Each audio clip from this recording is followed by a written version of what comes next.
ಒಂದು ಸುಂದರ ಹಳ್ಳಿ, ಹಸಿರು ಮೇವುಗಾವಲುಗಳು, ಶಾಂತವಾದ ವಾತಾವರಣ. ಆ ಹಳ್ಳಿಯಲ್ಲಿ ಅನೇಕ ಹಸುಗಳು ಮೇಯುತ್ತಿತ್ತವೆ. ಅವುಗಳಲ್ಲಿ ಒಂದು ಹಸು ತುಂಬಾ ಸತ್ಯವಂತಿ, ಧರ್ಮನಿಷ್ಠೆ ಹೊಂದಿದ್ದಳು. ಆಕೆಯ ಹೆಸರು ಪುಣ್ಯಕೋಟಿ. ಒಂದು ದಿನ ಪುಣ್ಯಕೋಟಿ ಕಾಡಿಗೆ ಮೇಯಲು ಹೋಗುತ್ತದೆ.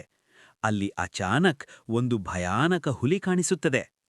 ಅಯ್ಯೋ, ಇಷ್ಟು ದಿನದಿಂದ ಹಸಿದಿದ್ದೇನೆ. ಈಗ ನೀನು ಸಿಕ್ಕಿದ್ದೀಯಾ? ನಿನ್ನನ್ನು ಈಗಲೇ ತಿನ್ನುತ್ತೇನೆ. ಹುಲಿಯೇ, ನಾನು ಸತ್ಯವಂತಿ ಹಸು. ನನಗೆ ಒಂದು ಕರು ಇದೆ. ಅದಕ್ಕೆ ಹಾಲು ಕುಡಿಸಿ ಕೊನೆಯ ಬಾರಿ ನೋಡಿಕೊಂಡು ಬರುತ್ತೇನೆ.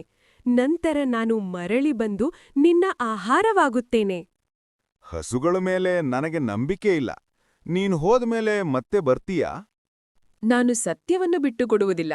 ನಾನು ಮಾತು ಕೊಟ್ಟಿದ್ದೇನೆ. ಖಂಡಿತವಾಗಿಯೂ ಬರುತ್ತೇನೆ.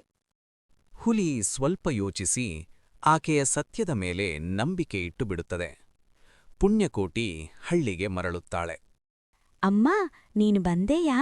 ನನಗೆ ತುಂಬ ಹಸಿವು. ಮಗನೇ, ಇವು ನಮ್ಮ ಕೊನೆಯ ಕ್ಷಣಗಳು. ನಾನು ನಿನಗೆ ಹಾಲು ಕುಡಿಸಿ ಹೋಗಬೇಕು.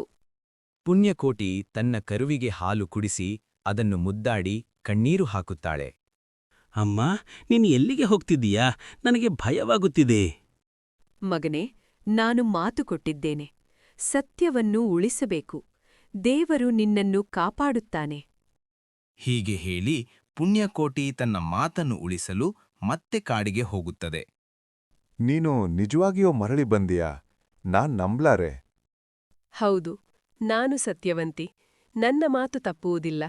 ಈಗ ನೀನು ನಿನ್ನ ಕೆಲಸ ಮಾಡು. ಹುಲಿ ಆಕೆಯ ಸತ್ಯವನ್ನು ನೋಡಿ ಬೆರಗಾಗುತ್ತದೆ.